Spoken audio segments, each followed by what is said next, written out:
Welcome to Hot Topics. I'm Dane Atherton.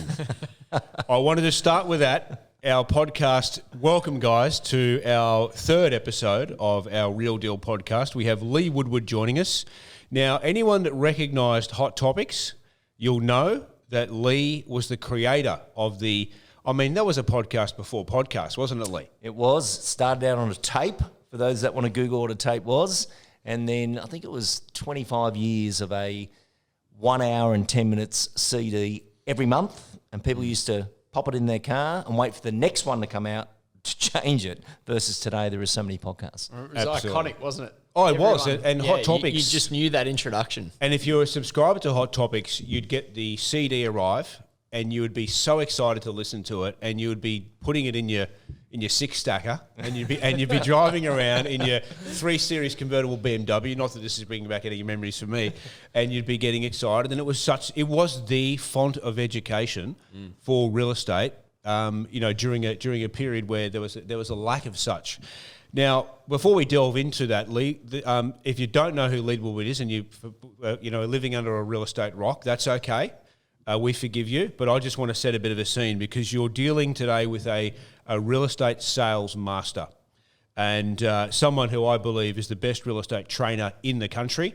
We've talked a lot about coaching, if I can do it, you can do it, style training versus actual structural training, which is what you're doing.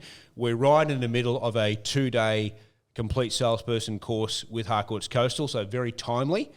Lee, for those of us that don't know you, where did your real estate journey begin? I came into real estate at 22 years of age. I was a plumber before real estate, saw an ad saying, no experience necessary, and we'll give you a Corolla. And I'm like, I'm in. And I turn up for a wonderful leader by the name of Rod Jones, and that was on the northern beaches of Sydney, which is directly across the road today from Novak's. So they were in the same street at that time, but then now they're directly across the road, and that building's been redeveloped. And yeah, it was one of the greatest times of my life to come into something where I hadn't been in selling, but I had in the world of plumbing and so forth. I was very good at winning business, but I come from a long family of salespeople as well. All my brothers sell, my dad sold. So I was the last to come into it and absolutely loved it. And your late father, Frank, yes, was the number one car salesman in the world. He was. So you got no excuses to not know a thing or two about selling. Very much so. Tell us a bit about Frank's career. Yeah, he started his career late. He got into selling at 40, did very, very well in the service part. And I think people forget in sales that it's sales and service. He just loved people and loved helping them out, and that true part of selling versus can I make a transaction. He just made a lot of friends that happened to buy cars off him. And he beat Joe Gerard, who was the world record sale car holder at that time. But Joe was on like an 8-kilometre car lot. My dad was in Brookvale on the Northern Beaches on a very small normal car lot. And back then he was with Ford, and it was the Ford Laser Media Challenge. And I think he did 360 cars in a year, which is like one a day virtually if you take a few days off. And yeah, just an amazing person for all of us to follow. Was he someone that would share tips with you, or did you learn by observation? Was he a kind of guy that would say, write this one down, Lee? Or was he more of a guy that you actually learnt from him just by observing how he operated? Observing, but sometimes he'd ring all the brothers first thing in the morning and say, you'd answer the phone, hi, it's Lee from Rod Jones First National, can I help you? You don't sound enthusiastic enough, and hang up. And then he'd ring the next brother wherever they were selling. So, he was quite amazing. Yeah. And tell us, how did you then, you were one of the top agents in the country, doing really well. How did the transition into training and the education industry in real estate evolve for you? Yeah, that's a great question. That first year in real estate, I hit the top 2% of agents in Australia, not knowing what I was doing. I was doing everything but be a real estate agent, if you like. And I was asked to speak on it wasn't the Australasian Real Estate Conference, it was another conference, but had that same theme to it. And when you've done that many transactions, you don't know what you don't know. I was just looking after buyers. They'd refer me on, and I learned buyer management as a stream. And then, the years pass on and your numbers are up. But I had one defining moment. I think everyone has a defining moment. It was at the Network Awards, and I'd won top salesperson again. And my name was on the trophy 5 years in a row. And I was like, okay, there's got to come a time where It's a really strange thing to explain, but you can be winning a lot of business and earning very, very good money. But I was actually lacking stimulation. And the network had asked me to do an advanced listing workshop tour, which I still do today, funny enough. And they were wanting a lister to go out and present listing presentations, not a trainer. They wanted a practitioner. And that tour was a sellout, and I loved it. It was good fun. And I learnt that education is an industry. And then I was very fortunate. McGrath were trying to poach me as a salesperson back then. And I got to meet John. And John said, "Are you going to come and work for us?" I said, "No, I just wanted to meet you." And John and I got on really well. We started Real Estate Hot Topics. And then I was actually the director of sales for McGrath when I was about 27. But back then, all the famous people today were in the booths. And it was a very interesting time, and they've all gone on to do incredible things. But that's when I got a passion for adult education. I then wrote the Complete Salesperson course, which was a big job to get everything you've ever done and put it into a sequence. And then I wrote the book, What to Say, What to Send. And that was it. It all took off from there. And can I say, like, as a real estate industry person in the industry, I look at you and what you do as almost like the Sherpa of Mount Everest. So and in a lot of ways, you know, I'm not a mountaineer, but you look at a Sherpa and they're guiding and helping and assisting, you know, the people who have paid the money to come and climb. You know, we pay money, we come to a course, and you need people who know what they're doing, who have been to the top of the mountain many times before, that can actually guide industry professionals through and say, "Hey, I've done this. I know what I'm doing. I'm connecting with, you know, thousands of agents in Australia. I know what to do." So thank you for doing that, because someone's got to do it. Like, someone's got to train the industry, and Lee does a phenomenal job at that. Do you know what's funny? I haven't actually been through your complete course before.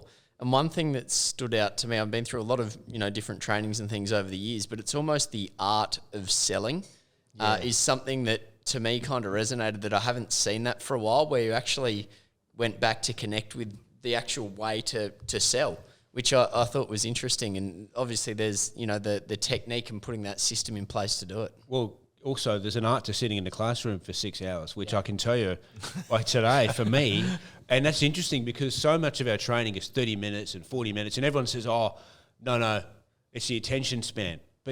But that doesn't mean that you shouldn't actually lock away 2 days and push through, because the Complete Salesperson course, that's actually a great segue, because that's in a lot of ways, your life's work. Yeah, it's the most important thing I've ever done. Like, I've written 6 books on different things, some books for people where we do the interviewing process, transcribe and so forth. But even when I wrote the Complete Salesperson course originally, I had no idea how important it was going to be now. And I look back now and all the snacks of information that have come through, and, you know, you're walking around and people say, "Oh, I'm claiming doors." And they actually mention something from the course, which is like a hit record for them, and it's working. And that's powerful when you see that leverage from knowledge, and very big on words. I think words are such a misunderstood part of selling, and that transference of feelings is really important. And a lot of people overcomplicate the words. Like, some of our best salespeople speak a bit slower, they say it very simply, but they've got that clarity, and then other people try and overcomplicate it with long, intelligent words that make the consumer feel inferior. You mentioned something today which hit me, which was a big reason why a lot of people miss business, is too much information. Yeah, They bombard the client because they're just trying to win points, and the consumer feels overwhelmed and gets pushed away. Just take us through a snapshot, because the Complete Salesperson course is, to me, the course, the Bible. This is the 3rd time we've had you in our company doing it. There's stories of some of the top agents in Australia that have done it 22 times. Who's got the record? Is it 22? Phil Harris, actually. Yeah. Phil Harris. Okay, how many times has Phil done it? He'd be over 22 now. Yeah, wow. So success leaves clues there.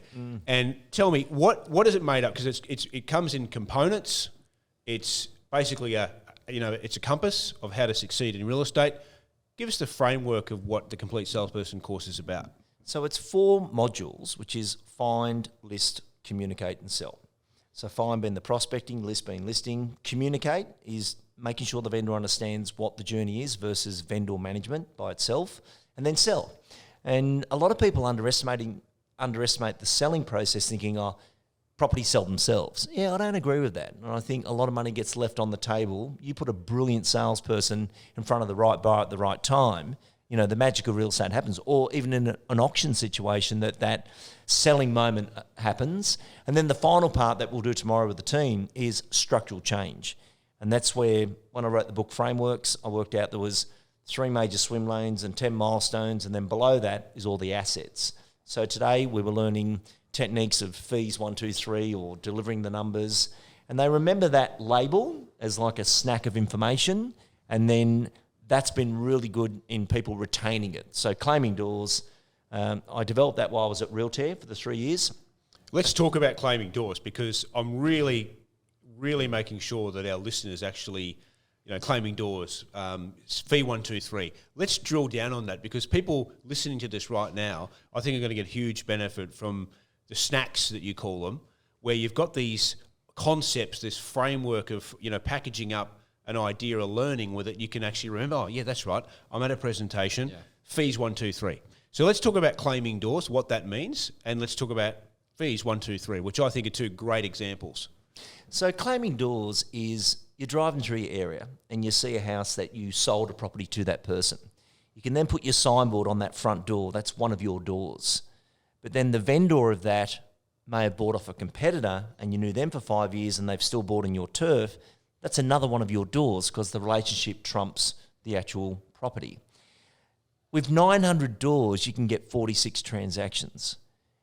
And during my time at Realtair, which was 3 years, when I turned up at Realtair, the pitch product was being used for pre-listing kits and proposals. And then I'm sitting there with the engineers one day and said, so it sends you a notification. Can you have it a button? Like, what about book an appraisal? And the price update was created. Well, that just ended up claiming doors. Like each month now, 30 to 40,000 doors a month are being claimed, and the agents are being notified every time they're open. But that's very different to, I've got a prospect and I hope I find one. You've just got to claim enough doors, have that current relevant information, and the price update is a simple, very effective multimedia way of communicating and being notified. Do you think that claiming doors has been something that's almost been something that shifted capacity for agents? Just that concept of claiming doors and also efficiencies, I guess, that come with it? Definitely. I think a lot of people don't like prospecting because they don't get results out of it. Whereas claiming doors shifted that thought, and people think, I could do this. And I've had people fall back in love with their job over claiming doors because... Well, I saw that today. It's almost, I can do that. Yeah, that's almost reachable. Makes it easier. Well, not easier, but more attainable. And that's claiming doors. So if you can get 946, put them on a price update, and then we had the tribes of data with our established clients and buyers, sellers. But I like people getting that clarity, because sometimes in training and education, there's 2 types of training. There's the famous story and, the famous agent. And then there's people going, well, I'm not that, but I need to pay my mortgage. And then you show them something like claiming doors, they go, I could do that, but I can't do that. So it's reachable moments that takes effort, don't get me wrong, but if you can see that sequence, and we went through that sequence today in claim doors, you could be I said today, you don't have to be that good to be that good. I love that. I love that too. So there's some agents out there right now with a database. They've got 5,000. I was talking to one of our guys in the little lunch break, and he said that he had 40,000. Now, I know that those 40,000 aren't attached to dwellings. Can you explain to our listeners, and some people will be at a ninja level of knowledge with this, as you like to say, but some people really still don't fully comprehend that data in real estate needs to be linked to a dwelling. I mean, this is a concept that I first heard from your training. Can you drill into that just to get the foundations and basics of what an actual database in real estate should look like? Well, real estate's about people, property, title. And a lot of people think I can have thousands of people and that should get me a result, when really you need doors. So the parent record in a database is the dwelling, and the child record, or the relationship to the record, is the person. Now, the people keep changing, the doors don't. So all 3 of us could own the same house over our lifespan, but it's the same house. And that house sits in your turf. That is one of your doors. And I think one of your famous lines is, we're the only industry in the world that knows where our clients live. That's it. Yeah. And we said this today, that real estate's one of those jobs, you sell a house and wake up unemployed. So these doors remain the same. So claiming doors comes back to when I first wrote the book, What to Say, What to Send, about understanding your service area. So if I worked here, I'm servicing this area. There is so many dwellings, so many doors. Well, I now need to meet each person who owns that door versus I've got thousands of names and numbers and people's names, but I've got no attachment to it. So someone can be an inquiry from realestate.com.au. It's an inquiry and they're inquiring about a property and we go, okay, I've got a buyer. But they must live somewhere. So finding out, the property you live in now, you're going to hang on to that one, or no, I need to sell it. Oh, where are you? There's another door. They've got a trade in, but it came in as an inquiry. So getting to the truth of your database is how many doors to relationship you have versus how many names and numbers you got.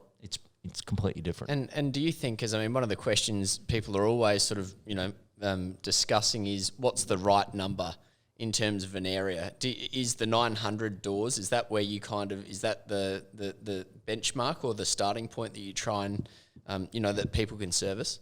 900 consents. So you might need an area of 1,800, 2,500 to get 900 consents because you've got to get the data and build that over a period of time. And I think a lot of people get that mixed up too, like what's a potential seller versus a service area record. A potential seller is someone who's moving in the next 18 months. Whereas some people say, everyone's my prospect. That'd be like being a funeral director saying, everyone's my prospect. They've got to be ill. Like, there's a defining moment there. So if they're moving in the next 18 months, that's a potential seller. Then they're just a resident of the area in your service area that you're servicing.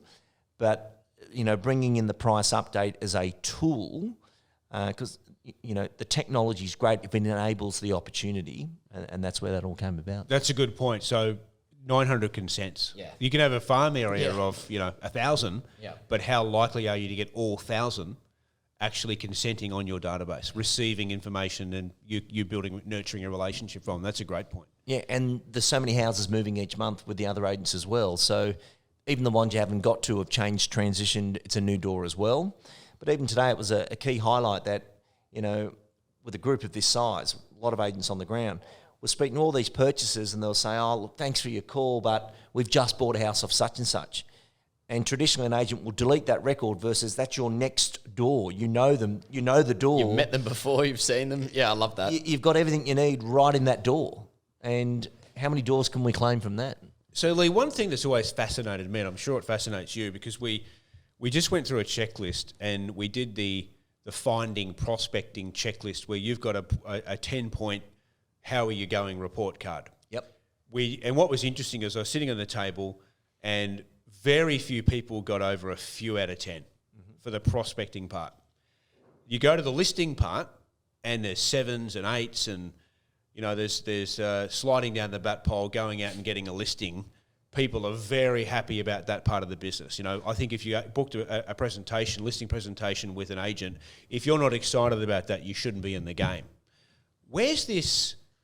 And you would know, if someone could perfect one part of their business that's going to have the profound impact on their lives, it's going to be finding business. It's going to be prospecting. What goes wrong? What goes wrong? I know this is a huge question, but what goes wrong where people leave a training room, not yours, of course, but they leave a room or they leave a session or they understand that generating business is the right thing, then they should be doing it. They understand you can't, die from lack of opportunity in real estate. What happens? Where are the blockages? And where is what stops people from actually really attacking and becoming a ninja at prospecting? Lack of results. So, for example, what we resist the most, we need the most. So that lead generation side is really the fuel to your whole business. But it's also your super fund. And I think people prospect for the now moment versus I'm in this long term, I'm a professional. If I can keep my doors moving and communicate through to them, I'll always have business. Whereas when it's desperate and I've got nothing, people make desperate decisions. And that becomes a cycle, doesn't it? It does. We heard that. I heard a few of that. And look, I'm going to be saying we've got 100 agents there today. And you've got different levels of, you've got absolute supreme pros who decide this is my career, this is what I'm doing, I'm owning it. But you do have people that aren't necessarily all in. Their choice, that's fine. There's a home for them in our business, that's fine. But they do tend to be a little bit, like you're saying, in the now. Yep. They're focusing on the now. And that can cost them can't it? Because they're not making decisions based on building a long-term pipeline. So if someone comes into their pipeline now and they're a future seller, you said it today, there's no such thing as a bad lead, just bad follow-up, because whether they're today or whether they're a year or 5 years, we still own them. They're in our database, they're attached to a property, there's no excuses. So anyone sitting out there now that might have a bit of self-awareness that thinks that's me, what advice would you give to someone who might be living in that short-term survival mode? How do you get them to think more long-term?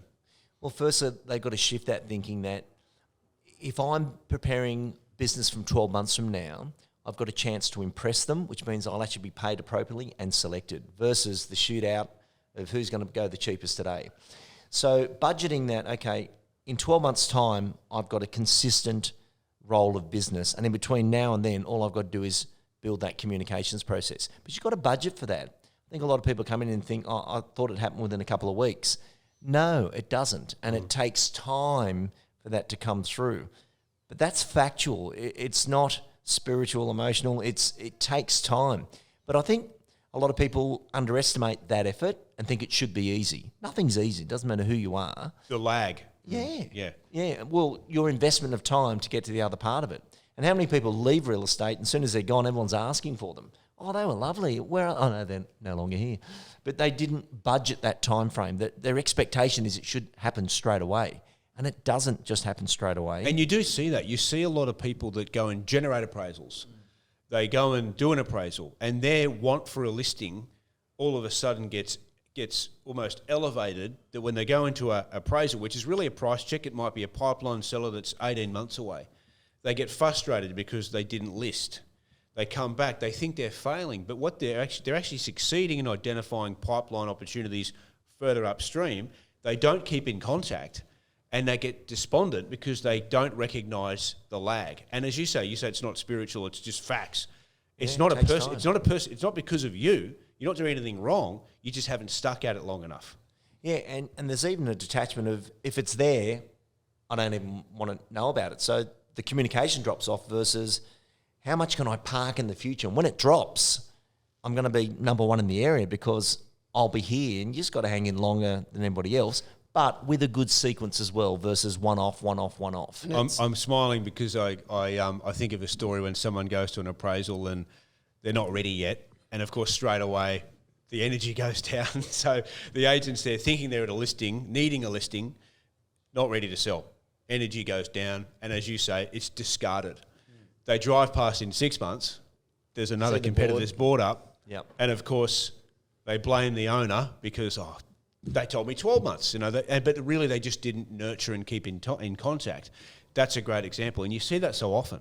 They're trying to shortcut the process to get a listing today versus building a pipeline. And I think your long-term analogy is great because reality is in a year, 2 years, 5 years, if you're a long-term player, wouldn't you want to be sailing into waters where there's actually going to be heaps of opportunity for you because you have nurtured those clients? Or do you still want to be in that catch and kill cycle that so many people never get out of?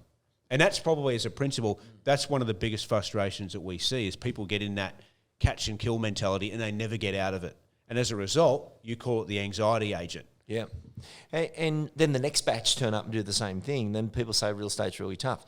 That's really tough because the thinking wasn't there to begin with versus having faith in that process and being match fit that when you do get to those opportunities, you've earned the right. It's like people with fees. They'll say, I want to charge a higher fee. Are you worth a higher fee? Is the opposite of that question. Yes, we'd all have higher fees, but you've got to be worth that. Have you done that work? Can you provide that opportunity where the owner's going to get a better result? Otherwise, you're getting the fees you deserve. It's not that people are dropping them. It's where are you with your skill set versus comparable. One thing that I wanted to ask is in terms of the longevity and success in a career of an agent, technique and process obviously is something that you assume is going to be right. One of the things that I noticed in speaking with a couple of people that have done your course, multiple times, and again, seeing some of the agents that you displayed on the screen today that are implementing the systems, to me it seemed like there was a real lack of ego in a way with these agents that are just they're not the flash shiny agents that you'd expect to be put up in lights, but they're doing really good fees and consistently, but probably not ones that you'd expect or that you don't hear beating their chest as much. So I guess in getting to that point, process has played a part in that. Is that observation would ring true? Yeah, very much so. There's a lot of great people in this industry that no one knows about that would never want to take the big stage, would never want to be on a podcast, but they help a lot of people move. But they see their job as, I help people move. But I didn't help them move to get on stage. I helped them move because that's my profession. I do a lot of work over in New Zealand, and the marketplace is dominated by mature women over there. Like, I mean, doing double the numbers of the blokes. Yeah. But they see it as a profession to the community. They don't see it as a, that ego versus info conversation that we have, but they are professional real estate people. Is there a shift in people that you've seen coming into the industry now, and a perception change in what's involved to actually make it versus the reality? Definitely. And I think COVID brought about lifting the veil, that, a lot of people had to face some pretty serious stuff there. And do I want to be doing this job anymore? And did come into real estate. I even noticed today in some of your own audience of some very good agency, but come from some pretty serious corporate backgrounds where they've been right up the ladder in corporate world. Now they're knocking on the door seeing if they want a price update. That's a big shift and quite humble. I think real estate's one of the most humble professions in the world, that everyone's got to live somewhere. Yeah. But some people see it one way, other people see it the other. And the introverted salesperson's doing really, really well out there versus traditionally the extroverted who had the most words, how fast they spoke. Yeah, huge shift there in the listener and the consultant who's helping people move. And it's amazing. You follow the process and the formula's there. You just got to be consistent with it and follow it. Yeah, very much so. You mentioned in today's training, and that it touches on that point about the way people produce social content can either be for ego or for information. Yeah. And that information approach is exactly what you were talking about, where you're actually doing it to serve, to inform, versus look at my trophies, look what I won, here's me in a nice car. Almost like I always find that, there are some agents out there, you swear their Instagrams to pick up. They're doing it to get dates. They're doing it to impress mates. They're not doing it for the client. And I think we get that wrong sometimes as an industry. Talk us about fees, because it is a popular topic.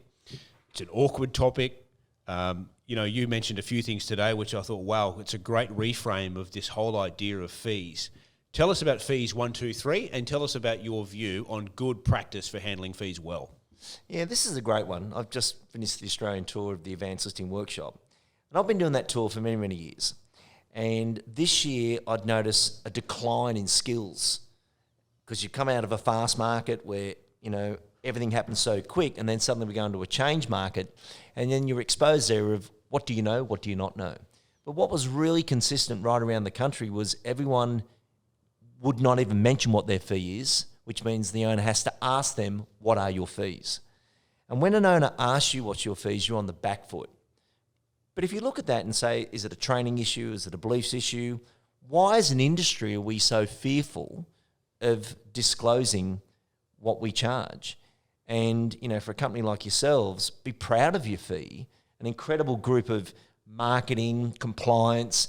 There's not just the salesperson involved. There's a whole series of people, and 15, 20 sets of hands may touch the property. Yet the agent thinks, they're going to think my fee's too high. And this is this common fear of the fees. That's where the whole challenge is. But an owner just wants to know what the fee is. But if we don't disclose that, they have to ask. And then we get into this rabbit warren of how low will it go? And the owner doesn't know what they don't know. And as you say, they wait for the owner to mention it, then they're on the back foot, then they're defensive. So jumping straight into a live Lee Woodward role play, how is a good way to handle fees? Just a rough framework, dialogue of how you would introduce that concept of fee at a listing presentation. So let's say you're going through a presentation, you've done your discovery, worked out who they are, what they want, you bring up the great points of the company, not too many, just enough to get a connection. You definitely go through your staged marketing, and the owner's like, yeah, this is all good. And every listing conversation or presentation goes through a turn. It's just a moment where it turns. And that's when the owner's engaged with what you're saying and so forth. That's when you've got to bring fees up. Your peak moment where they're like, oh, you guys actually really good. You know what you're doing. And you've got that moment, you've got the turn, and then you say, let's discuss all the numbers of your property. And there's 3 sets of numbers we need to look at. There's your investment in us as the real estate network, looking after you and all our team and all our compliance and marketing and agents who will be working on the property. And as you know, if we don't get the result, we don't get paid at all. We can't be fairer than that. Then there's the marketing that we need to invest in to get that result. And then there's the actual price that your property may achieve in the active market. So they're the 3 sets of numbers. So firstly, with us, for you to engage Harcourt's Coastal and for us to take this on and represent you, we're 2.75% of the sale price. With the marketing, we'd be looking at an investment of $5,000 to $7,000, but that can come off on settlement with our sales systems out there or the sale funding processes that we have. But now let's discuss what the property could actually achieve in the marketplace. And by the time you get to the property pricing, which is really important, fees are down here somewhere. They've gone, been and gone. And just delivered. Yeah. Introducing the property pricing as the next juncture. Yeah.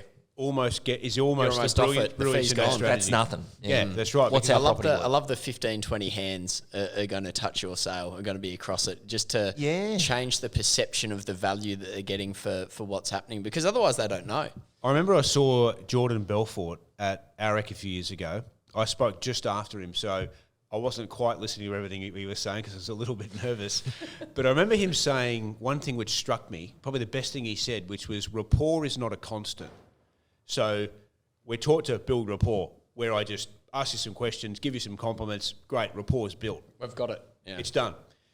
You hit the nail on the head. You see these moments, and you remember the old election debates where they had the worm. Yeah. You'd go, Keating's in front, now Howard's in front, and they'd say something stupid, then they'd be down. That's the same as a listing presentation. You're scoring points, as you call them, moments. You're winning moments. You put your foot in it, you back out, you come back in, and it's this rapport is going up and down. So introducing that at the right time where you're getting a lot of nods and you're getting a lot of positive confirmations, not a bad strategy. It sounds like a good time to inject fees. And how interesting, and Rob, you picked up on this, imagine an owner thinking $30,000 goes to you. Like, that feels odd. And the truth is, it doesn't go to you. No. It goes to the network and the office of how we sell real estate. There's all these people involved. The people that get it onto the websites, to the lawyers, all the correspondence with the banks that have to happen. But the agents make it sound, it's so simple to sell a house and we get paid so much. It's not simple to sell a home. The compliance required now to sell real estate is higher than ever. And the Office of Fair Trading are doing an amazing job out there. So discounting all the other people that are involved in the process and allowing an owner to think the fee goes to me as the agent is odd. It doesn't. So just tell them the truth. For all of us to work on it, this is what it's going to be. But if we don't get that result, we don't get paid, and we can't be fairer than that. Lee, you see a lot of agents, and this is the obvious question that people would want to ask you, I would have thought. You see the best of the best. You see people who come into the industry new and from cold starts with hard work and time, make a success of this industry by following your program. What are the characteristics and what are the key points you're seeing from the people who are really separating themselves as professionals versus the people that still flounder, sometimes new, but sometimes even decades in the industry? And I always remember that phrase, you can have 1 year experience 20 times, or you can actually have 20 years experience in real estate. Some people tend to not learn and they keep going on that roundabout over and over again. What does separate the top people? I think there's a very important point in proposed knowledge and embodied knowledge. So today I proposed fees 1, 2, 3 to the agents. People go, that's a pretty cool idea. But until they get into the lounge room and deliver fees 1, 2, 3, and it might take a couple of times to get the groove of it, but once they get that right, that's embodied knowledge. It's in their body and they're doing it. So some people can do all the learning in the world, but they never take it to market. And then you've got an industry that's got all the jargon, but not the behaviour. So the behaviour is to take it to the market, and you may not get it right or wrong. You would have been proud. I heard one of our top guys at the lunch break talking to one of our young cadets, and he said, look, there's a lot of information. he said the next presentation you go to, just think of one or two things that you've learnt and start getting it into your game. Yeah. Which is exactly what you're saying. It's actually getting the classroom content, the ideas, the snacks into your game. You're not going to get it right the first time, but he said these words: you'll be amazed when it comes to you and you start actually mentioning, snacks, what fees 1, 2, 3 or whatever it is. You'll be amazed at how the recall's there, and you actually start to learn. And when you see the results, and we've had huge outcomes from this is our third now, with our buy booklet and those proper implementations into the market. And then when people see the results from that, it becomes addictive. What else can I implement? One of your ladies came up to me today and she'd done like 160 transactions and going on about that particular technique. You think, wow, it's a good idea, but the fact you've got embodied knowledge, you've gone up 20% in your own energy levels, and business energy is so important. Anyone can go into a lounge room and feel down and not good and project that. And there is a skill in flipping the switch. So, we're in selling, which is a transference of feelings. But when you go into that lounge room, you don't always feel great, but you can flip the switch and rely on the technique of it. And Dane, you've taken the stage many times yourself. Not always you take the stage, you feel wonderful. But there's a job to do when you're doing that role and doing that. And it's not that you're faking it, but you know how to deliver a speech or you know how to deliver something, but the audience is what count, not the speaker. And I've had many times with that. I remember I was on a massive tour for Hocking Stewart, and it was 2 days in a row, and then it was the complete salesperson. And 4 days of 8 hours speaking a day can take its toll. I remember arriving in Sydney, it was a sellout, and Rob come up and goes, we've got a sellout. And I said, that's great, let's go, here we go again. And this young kid came up and said, you Mr. Woodward? And I went, you're in trouble when they call you Mr. Woodward. I said, yes, I am. He goes, I've been saving for a year to come to here. Like $9.95 a seat, and you think, I don't count at all. That counts. Yeah. That's someone, but that makes you flip the switch too. That it's not about you. That person's invested that funds. This is, their A game that they want to see today. That's a great question, because every time I've seen you, you're always at a world-class standard. You don't always feel great. What techniques do you use? How do you get yourself? You're not always going to have the young guy coming up telling you that he saved all year. How do you get yourself in that moment to perform at a peak level, even when you don't feel like it? Yeah, I can do it at any time at a peak level because of the technique of performing at a peak level. I don't expect to feel good or bad, but I do know how to deliver that content, that set play. I can see a slide or something in the manual, and you just turn on to that moment of what that piece is. However, if the manual and the slides weren't structured and you're left alone, you get smashed. So I actually rely on the framework of the course to do that. And it's a great question. The course is consistent third time. The course is consistent. I just have to follow the delivery of that, but the course is actually structured to be delivered in a certain way, and I can just flip the switch and deliver that. And you can see that because you're thinking of things, and then you've got you've got a menu, and you can pull up different sections, and as you're navigating through that, you've got the backup of the structure. How would you apply that into real estate? Because you know what, there's plenty of, and take your hat off, there's plenty of people out there who might be doing a listing presentation as they're listening to this, feeling horrible, and they still switch on and go and do their job. I remember Dr. Paul Jauncey said to us, it doesn't matter how you feel like it. It actually, whether you're doing a professional job. And he talks about how don't consume being in the zone. He actually talks about how there's no such thing as the zone. It's just you either perform or you don't. And whether you feel great or whether you feel bad shouldn't affect your performance. So that attitude's actually really valuable in real estate, because remember you mentioned Jason Boone today. Yeah. And one of the great things Booney said to our team when he did a session many years ago is that it doesn't matter how Jason Boone feels today, and it doesn't matter what Jason Boone wants to do. It matters what a world-class real estate should be doing today. So spot on. Jason Boone might want to go and watch a movie today, but a world-class real estate agent demands that he must get on the phones and follow his program, which I thought is brilliant, because how many times do you give in to how you feel versus, what needs to be done? And that builds confidence, doesn't it?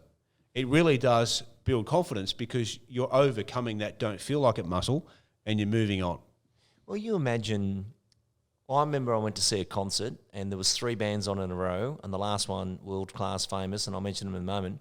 But the other ones were younger, fitter, and just looked tired and dead on stage. And then the Stones came out at 80 and just blew the arena roof off as absolute pros. And you think, and everyone said to me, you better go and see them, you may never see them again. And then they just launched another album. But he's 80 years of age. I think he's 82. And you see him take the stage. Everyone just think of their grandparents at 82 years of age strutting around a New York stadium singing songs, and yet the support bands are in their 20s and 30s and look exhausted. But I'm sure Mick Jagger can take the stage and go, flip the switch. And actually, I saw a great interview with Pink, and Pink was there with the band after the gig, and she's done the big trapeze thing around the arena and so forth. And she said to the band, "How do you think we went tonight?" They said, "Oh, we were good." She goes, "Yeah, I think if I'd got babysitters, paid my $180 ticket, went out for dinner, I'd been a bit disappointed in us tonight." And what she was saying is, last night we were incredible. Tonight's a brand new audience. Don't bring last night into tonight. We're in a brand new stadium, and you guys are rolling off last night, yet it's brand new tonight. But what she was saying is, for the money they paid, did we deliver? And that's, from a leadership perspective, that's just phenomenal. And you can see that in our industry to a lesser extent, obviously. But if you're back-to-back opens, the last open of the day, it's busy, the person coming through, the potential seller, whoever it is, the buyer, for you, it's a broken record, but for them, it's opening night on Broadway. They don't care if you're late for the next one. Yeah, it's that constant, consistent energy. So you talk about pro versus amateur. That's a distinguishing feature of a pro. It's the ability to hold yourself to a higher account of level of service, not about how you feel, but how the other person's experiencing that on the other end. This is a classic example of being match fit. The Voice is on at the moment, and you've got all these people that are singing that one song and, very, very good in their audition. But if you had to sing 5 nights a week, you've got to know how to breathe. You've got to know how to retain your voice. Because if you blow your voice on the 3rd gig, the venue's going to sue you because we're paying for that night. We don't care you've done 5 nights. And those people that can go and, breathe properly, keep fit, versus doing it once is once. Doing it every night of the week is where the professional kicks in and understands that. Well, that's like your listing conversations. The owner doesn't care you've sold 100 houses. They care about selling one house once. And we quite often draft into this all the things we've done, whereas I just don't care about the other 99. I care about this one house. How are you going to sell this one? They don't care about the 100. It's one. And I think realigning your thinking with that is really, really important. It's interesting because I often notice deal fitness in our business. People who are really doing, they're on a tear, their business is pumping, they're often involved in negotiations, they're selling real estate consistently, and they're in that sort of coliseum all the time.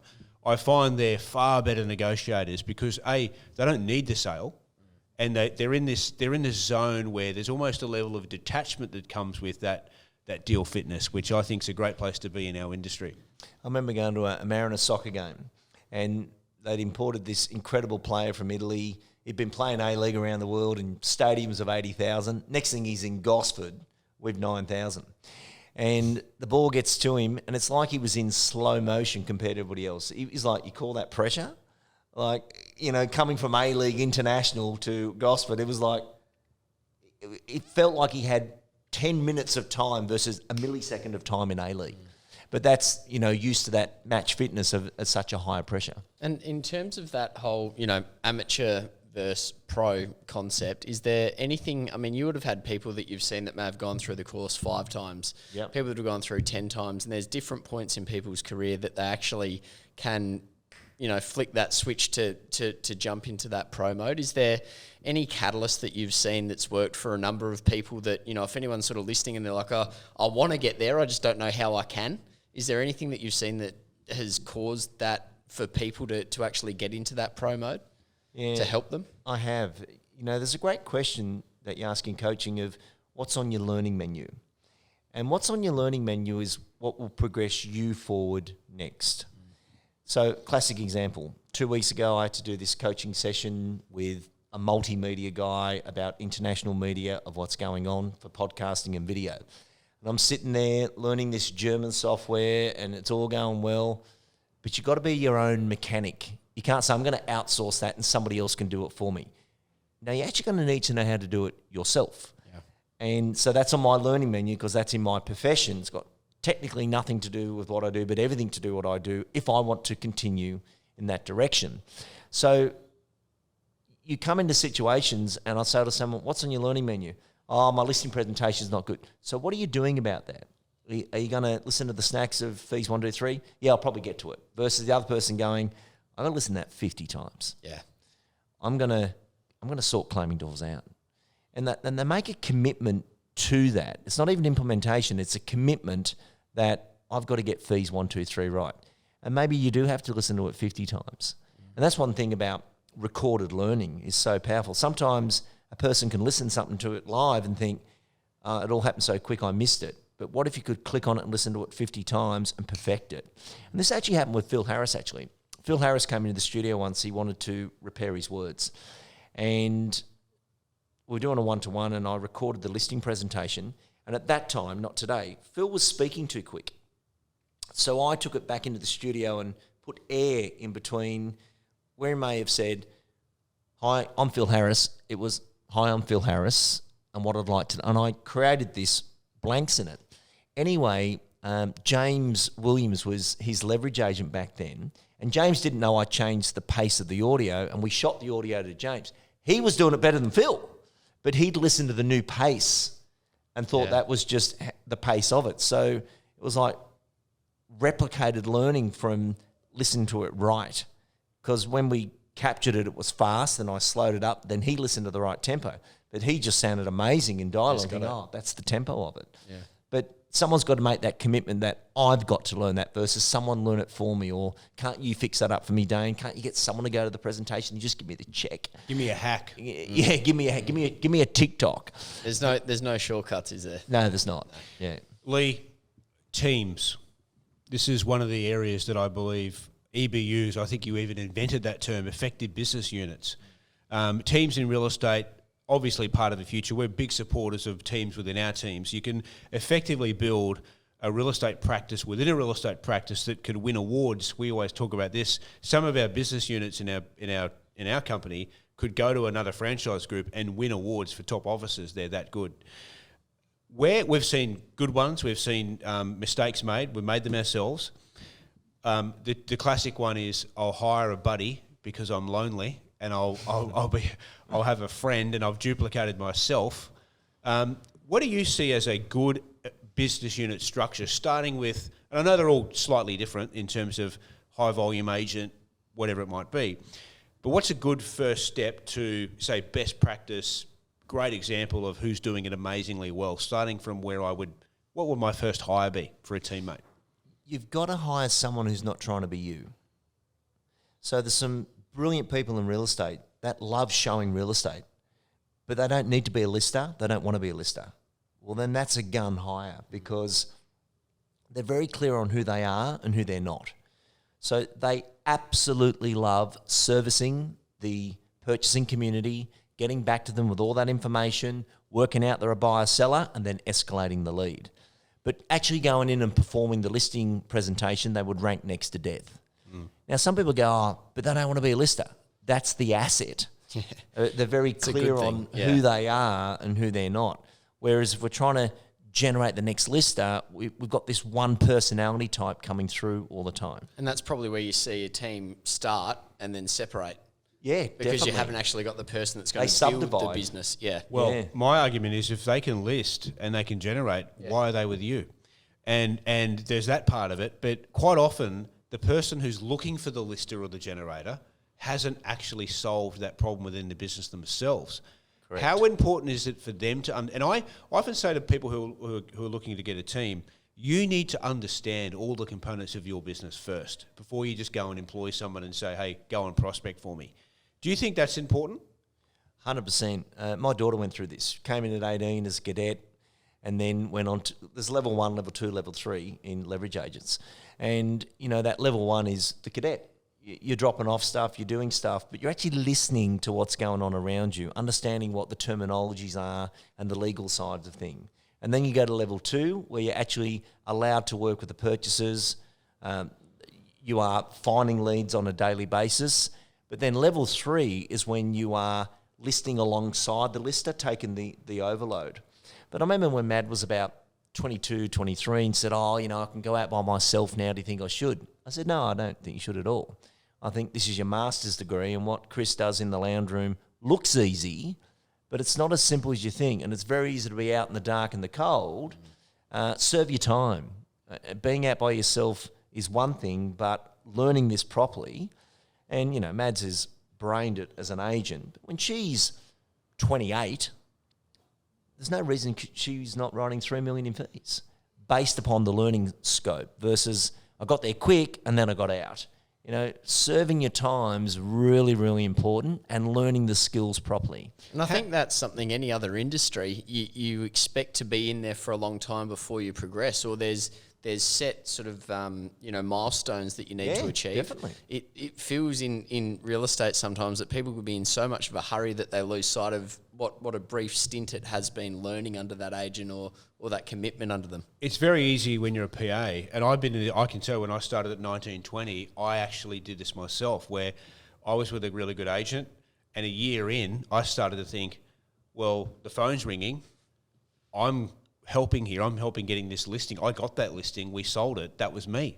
And the reality is what I didn't work out was, but what about the 10 years relationship? What about the call that came before that? Brand, the I profile. didn't generate the call. The phone rang to his phone. I answered it. Yeah. And it was a different scenario. So where would you start, Lee? Because would you want to be at a certain level of performance before you go and employ that first hire? And would that first hire, obviously in our business is different because we've got an A-team's administration support, which people can grow big businesses without it. That does change it, big time. So forgetting about the admin part of it, would you want to see me at a certain level of stock before I go and employ, say, like a leverage agent? I don't want to see you at a certain level of understanding of the role. So when you've got essential services like you have, well, most people make the big mistake of hiring someone for administration. So suddenly we've got a 60, 80K pop here for admin. They think they're on a great cut of the deal, but really administration... It's not revenue generating. No, it's not doing that. So when you look at the role of, okay, I want to put someone on, you can't put someone on to fix you. If you don't have the price updates and the doors claimed now, you can't outsource that. You need that right for someone to take over that. You see that. You see it so often. Yep. You see someone say, I'll hire that person, you go to the course. Keep me organised. Yeah. That's the classic. Or even you run the pipeline. That's a classic, I reckon. It's That is the a skill of it to actually get the listing, and then we'll go to the new guy. That is a gold nugget for anyone listening. Yeah, I think you've got to have some business maturity about yourself versus I'm hiring someone to organise me. Yeah, it doesn't work that way. No, it doesn't. You've got to sort you out. Otherwise, you can't put two of you in chaos. And that person, they're held up with one hand, sand scraped out from underneath, and they get into a hole of self-confidence because how unorganised you were. Yeah. So don't take on anyone till you sort yourself out. And otherwise, sometimes you can see it actually goes the other way. Results can go backwards. I'd say not sometimes, Rob. I'd say all the time. Yeah. We've seen it. Yeah. It becomes a revolving door. And then it's, you're right, chaos and chaos plus, 1 plus 1 equals double chaos. It really should be understand your business first. Get it right first. You should be able to explain to that person coming in exactly how your structures work before you go and engage someone. So let's say you've got that right. Yep. And you go to Lee, you sign off and say, yes, you're a competent person now to actually go and employ that next step. Is that a generator? Is it a buyer's agent? How do you know which path to go down? They got to do both. They got to do lead gen in the morning, buyer management in the afternoon. You can't do one thing all day. You go stale. So you got to switch the role round, but knowing that buyer management's the second highest lead source in the country. It's also the most underestimated and worst done lead source in the country at the same time. But working with 150, 200 buyers, do they have a trade-in? Get them on a price update, that becomes a huge part of the role. And that understanding of how many doors, how many price updates we're going to get out a week that's going to give us those appraisals is very factual. It's not see how you go. No, there's an expectation that would go in there. But there's another expectation too. I've had some amazing leverage agents leave the lister because I've just generated 15 appraisals and you lost 14 of them. I'm out of here. Mm-hmm. You're not good enough. So here you are saying, get me the appraisals. I got them and they got a different signboard on them right now. How about you get better at your listing skills? Or do you think you don't need to improve? And good leverage agents will say, yeah, you're costing me money because there's a break even on this unit and I don't get a bonus till we've broken even. But when you lose 15, when you lose all those listings, or the ones I found, that's not a fair deal. And the listing agent didn't think, oh, you can't speak to me like that. Mate, you're not good enough. You are C grade, wanting to play A grade. They were A grade leads. You shouldn't have been on the field. Well, that's a very confronting moment where someone has to, and they normally take that really well too. Yeah, very much so. And tell me, leading a team is another thing too, isn't it? Because you're normally most salespeople are very self-driven. Yep. They've got admin, they've got principal to bounce off, but as soon as that next person comes into their responsibility, it is a bit of a learning. Is there any tips for fast tracking someone's development to being all of a sudden I'm a sole agent now, I'm now a leader of a team? Yeah. Well, firstly, you're transitioning from lister to leader. As a lister, it's all on you. If you win or lose, it's up to you. As a leader of a team, you're responsible that these people learn around you. So you're moving into a coaching role. And I think a lot of people underestimate a coaching role. And you can always pick it when someone in a real estate, well, I'm in education over this point. People come up to me in the real estate office when I was a salesperson all the time saying, hey, mate, can you help me? You go, yeah, what is it? Just say this. Versus they come up and go, I don't have time for this. Leave me alone. I enjoyed helping the agents. I never saw them as a waste of time or anything. And actually, you learn when you teach. So, because if you can't explain it, you don't understand it. So that's how I actually got into education. I really enjoyed that fast on the feet thinking and helping the agents. If you're not that, don't attempt to lead a team because you'll just be, they're not as good as me, they don't do it as good as me, and you're always complaining about them. But it's actually a leadership issue.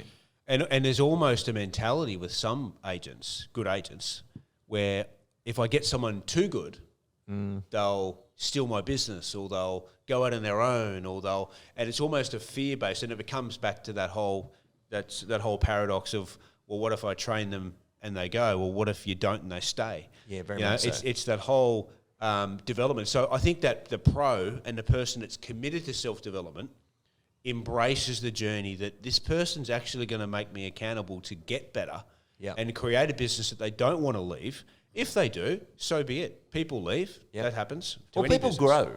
I don't think they leave, they grow. But I would say in defence of the leaders there to say, okay, I'm going to give you this gig, but I want a minimum of 3 years commitment for me to be worthwhile educating you and giving you a career. There's got to be some give and take in there. Absolutely. And 3 years is nothing as a commitment. But in the teams that I've seen where everyone's grown, they've actually stayed together because sharing that load's really important too. Like, you can't just all be coming back at you all the time. And sometimes it's hard when you've got a few people together and you're in it. It's sometimes hard without having that external person to assess the attributes of each team member to write the job descriptions. Sometimes it's a good idea to actually go external and bring your principal in or a trainer in or someone who's outside of that knows you to actually put the right people in the right seats, because that's the other thing that a lot of the times in business units the roles aren't clearly defined. Is that something that you find? Yeah, and I think most position descriptions are like a work of fiction. They're like a documented procedure.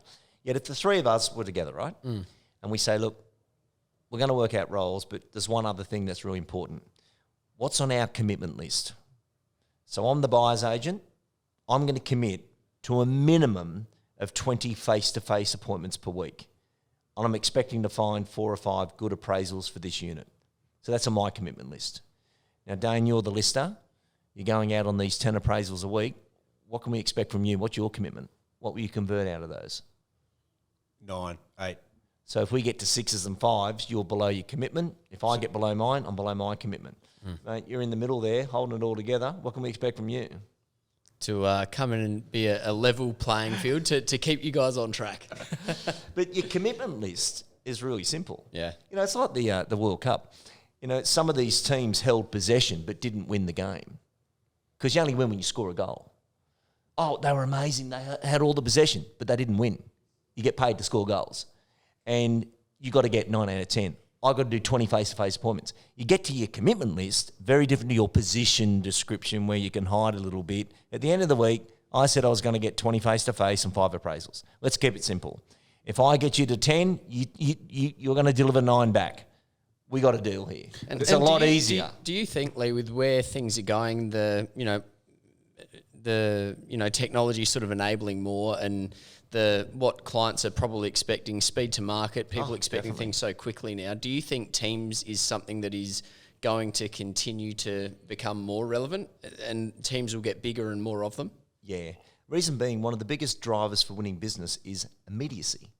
How quick we get something done. Like even today on stage, I'm saying text this word and immediately they've got it. Versus at the end of the course, if you email me, I'll send you this. Versus instantaneous dispatching means I don't have to remember to do all those things and I'm using tech to dispatch. And clients expect that now. And they're like, wow, I've just got it. Yeah. Not only that, Rob, I think there's actually, and I think this will evolve, I think there's also people out there singly doing it on their own that have a certain skill set. It might be buyer work, as you say, they might be great listers. And then you might have someone who's fabulous at the listing presentation, but you might have someone that is just boundlessly, knocking on doors and creating opportunity. And when you marry the skill set up of one or two or three of these people together, I think you can have some magic that can happen where otherwise those people may not have actually thrived or even possibly left the industry.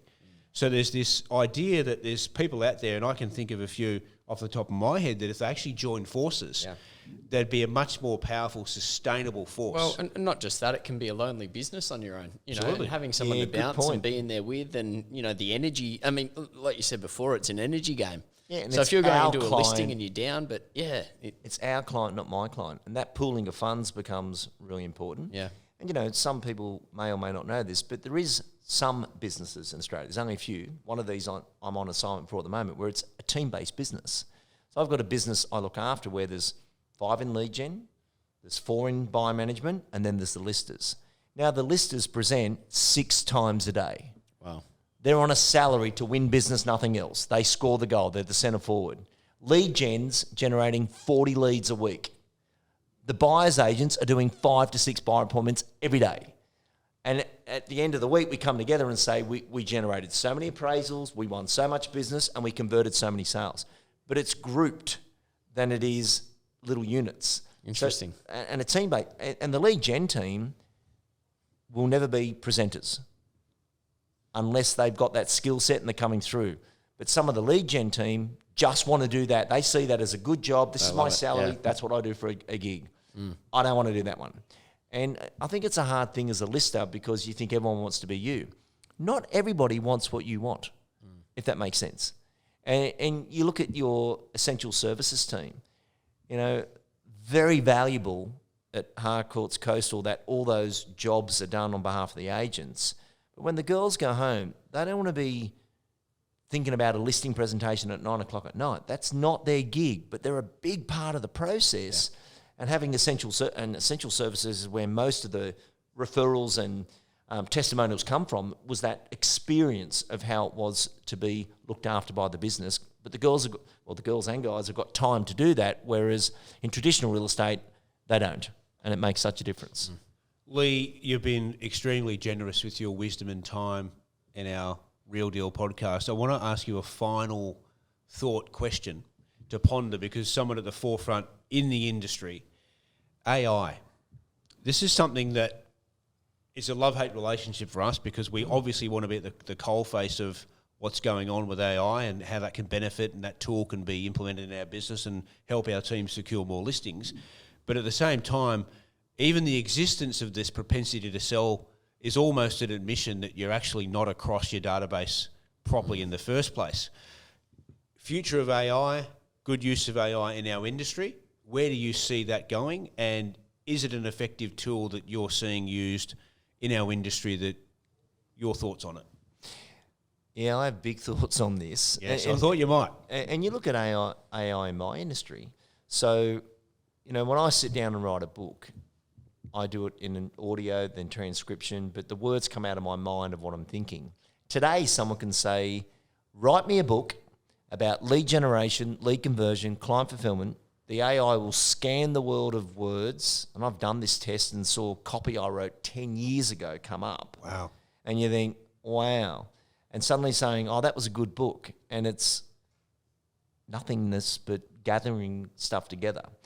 AI to write ads, property management ads, sales ads, it's an assisting tool. The art of selling will always be the art of selling. But I think people get excited by the not doing something. Yeah. Like I could start a business now called I'll go to the gymforyou.com.au and I'll sign up a stack of people who go, oh, there's another thing I don't have to do. That concerns me. I think AI in property management is excellent. So I know StaffLink run AI over email sentiment, over emails going out from property managers. And it will say, that's too harsh. Now, as we know in property management, an email can go out with a tone and we lose 5 managements over it because the email had the wrong sentiment. So this scans the email to say, yeah, that's not going to be in the scorecard of where it needs to be. Good use of AI. Writing a rental ad, good use of AI. Load the template. There's an efficiency in that. Actually taking over the heart and feeling of the process of selling, that's fake. And you don't want people thinking that was done that way. And I think you've got to know how to manage what you do and do not use within AI. What's interesting is we have a internal AI, call it Coastal Convert, which has trigger points. Every agent can opt in and they can get a list every month of propensity to sell. What's interesting about that is the people that don't fully understand client nurture will often say things like, oh, that they aren't selling, this isn't working. But the people who do understand it already know. They've already spoken They to already, them. they already. You give them a list and now, yeah, we know. I know. Yeah, Mary's selling, John's not, Bob is. They're already all over it. Yeah. And the danger with that part of it, from our perspective, is it actually almost means, well, I won't do my job. I'll just wait for the list. And what they're missing is the relationship behind the database instead of waiting for the list to make the calls. Yeah. My next book is going to be Someone's Got to Do the Work. At some point, someone's got to do the work. You can't just keep moving the thing around. At some point, someone's got to do the work. Yeah.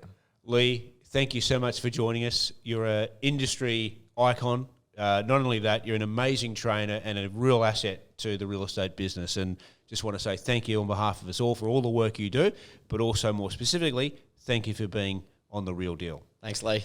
Great to be here on a real show where we got real topics and real conversations. Great to be here.